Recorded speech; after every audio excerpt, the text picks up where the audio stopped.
Você por acaso já ouviu falar da história do Marco Aurélio, um jovem escoteiro de 15 anos? Você sabe o que aconteceu com ele? Você já ouviu falar a respeito desse caso? Essa história vai começar em 1985, numa cidade do interior do estado de São Paulo chamada Piquete.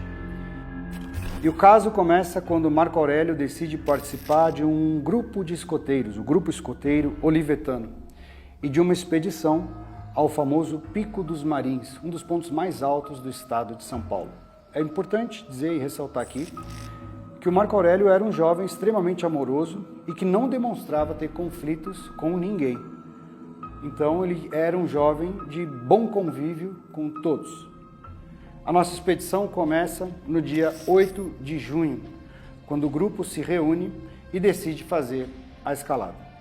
O grupo escoteiro olivetano é formado pelo líder Juan Céspedes e outros 3 escoteiros, Osvaldo Lobeiro, Ricardo Salvione e Ramatiz Rom.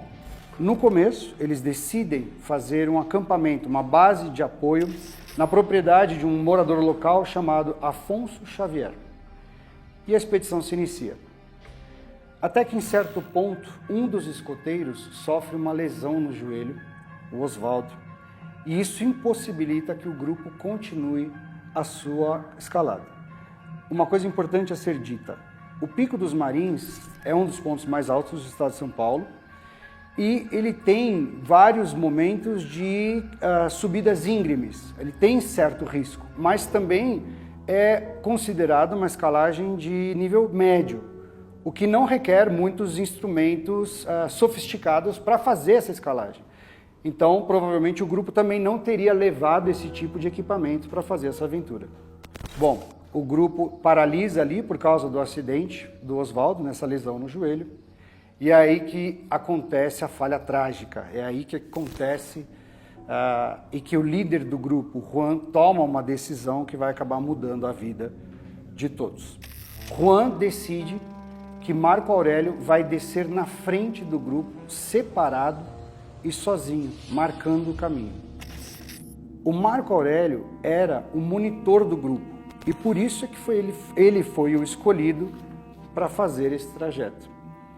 O grupo combina que o Marco vai marcar o caminho que ele está fazendo com giz. Ele vai escrever o número do grupo escoteiro olivetano, ele vai escrever o número 240 nas pedras, deixando o caminho marcado, e o grupo vai vir atrás fazendo esse percurso.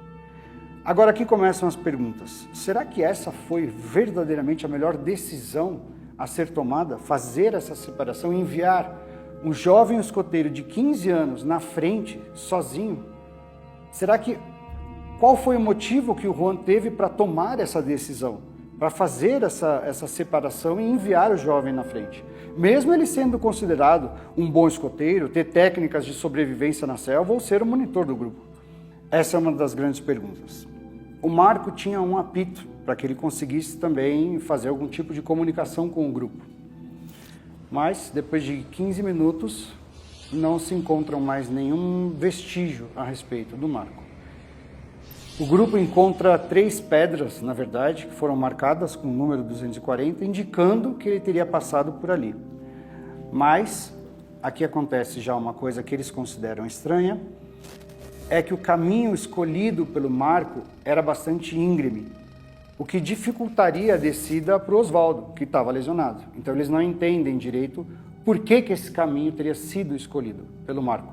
Juan, então, vendo esse caminho que teria sido tomado pelo Marco Aurélio, ele decide, contra a opinião dos outros 3 escoteiros, ele decide não seguir o caminho que estava sendo indicado e marcado com giz pelo Marco Aurélio. Ele decide seguir por um caminho alternativo, na esperança de encontrar com Marco Aurélio só lá na frente, no acampamento, e não seguir mais o que estava marcado com o giz, as 3 pedras marcadas pelo Marco Aurélio. Então eles descem contra a opinião dos outros escoteiros, eles descem por um caminho alternativo. O Juan decide voltar para procurar Marco Aurélio por conta própria e sozinho. E ele permanece 5 horas nessa busca. 5 horas. E só quando ele retorna, porque ele não encontrou nada, nenhum vestígio, nenhum caminho, só quando ele regressa ao acampamento é que ele avisa as autoridades sobre o desaparecimento do jovem. Aí, uma grande busca começa. Uma extensa busca que dura 28 dias. Envolveu 300 pessoas, incluindo policiais, bombeiros, alpinistas, guias, cães farejadores. Eles fazem uma grande varredura e uma grande busca por toda a região, procurando por vestígios, por sinais, por marcas de caminhos, por qualquer pista que seja. E olha só que interessante, uma das pessoas que participou de toda essa busca afirma com certeza que se Marco Aurélio estivesse lá, eles o teriam encontrado. A família, em desespero também para encontrar o jovem, acaba criando um blog e utiliza da foto do irmão gêmeo de Marco Aurélio, que se chama Marco Antônio, tentando mostrar o que seria o rosto atual, a imagem atual do Marco Aurélio, para ver se alguém tem alguma notícia, para ver se então, se ele tivesse se tornado um andarilho, se ele tivesse se perdido, tivesse sofrido alguma amnésia, e ele poderia ser encontrado pelo seu reconhecimento facial. Mas ninguém acha evidência nenhuma, ele não é encontrado. E também essa teoria também não faz grandes sentidos assim, porque o Marco teria, de alguma maneira, buscado notícias ou contato com a sua família, o que normalmente acontece nesse tipo de caso. O caso então é reaberto em julho de 2021, após uma denúncia acontecer, de que Marco Aurélio teria sido assassinado por um morador da região. E essa denúncia leva, então, todas as equipes a fazerem uma nova busca e novas escavações na região onde a mochila dele havia sido encontrada. Mas nada é efetivamente encontrado. Agora, em 2018, acontece uma coisa que é bastante significativa e que pode ter a ver de alguma maneira, ou conversar de alguma maneira com este caso também. Porque um francês chamado Eric Welterling, ele decide, em 2018, também escalar o Pico dos Marins. Esse francês tem 54 anos, é um atleta renomado, ele tem muita experiência nesse tipo de expedição, nesse tipo de prova, de escalar montanhas. Ele conhece muito bem a região e ele já havia feito esse percurso no Pico dos Marins. Mas ele decide fazer essa expedição de novo e sozinho por conta própria.